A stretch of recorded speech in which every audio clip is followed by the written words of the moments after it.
विविध भारती पुणे ठळक बातम्या. पंतप्रधान नरेंद्र मोदी यांच्या हस्ते उद्या नवी दिल्ली इथं संसदेच्या नव्या इमारतीचं भूमिपूजन होणार आहे. स्वातंत्र्य प्राप्तीनंतर प्रथमच संसद भवन उभारणीचं हे काम होत असून आत्मनिर्भर भारताचं स्वप्न साकारण्याच्या दृष्टीनं हे एक महत्त्वपूर्ण पाऊल ठरणार आहे. 2022 मध्ये स्वातंत्र्याची 75 वर्ष पूर्ण होत असताना नवभारताच्या आशा आकांक्षाचं प्रतिबिंब या नव्या संसद भवनातून उमटणार आहे. कोरोनावरील लसनिर्मिती आणि उत्पादनाची प्रत्यक्ष पाहणी करण्यासाठी जगभरातल्या विविध 80 देशांचे भारतातील राजदूत आज हैदराबाद इथल्या भारत बायोटेक आणि ई बायोलॉजिकल या कंपन्यांना भेट देणार आहेत. या प्रकारचा हा पहिलाच दौरा असून त्यानंतर हे राजदूत देशातल्या इतर शहरांनाही भेटी देणार असल्याचं नियोजन आहे.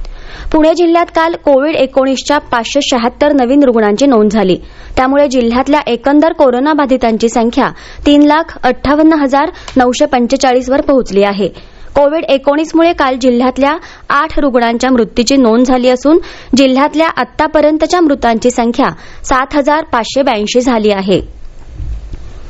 राज्य विधान परिषदेच्या औरंगाबाद, नागपूर आणि पुणे विभाग पदवीधर मतदारसंघातून तसंच पुणे अमरावती विभाग शिक्षक मतदारसंघातून विधान परिषदेवर निवडून गेलेल्या 5 नवनिर्वाचित सदस्यांचा शपथविधी काल विधान भवनात झाला. विधान परिषदेचे सभापती रामराजे नाईक निंबाळकर यांनी या 5 नवनिर्वाचित सदस्यांना शपथ दिली.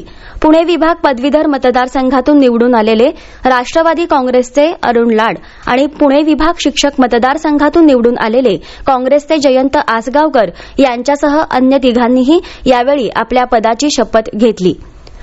हवामान. पुणे आणि परिसरात आज कमाल तापमान 31 अंश सेल्सिअस तर किमान तापमान 13 अंश सेल्सिअस राहील. आकाश निरभ्र राहील असा अंदाज पुणे वेधशाळेने वर्तवला आहे. या होत्या आतापर्यंतच्या ठळक बातम्या. यानंतरच्या ठळक बातम्या सकाळी 9:58 मिनिटांनी.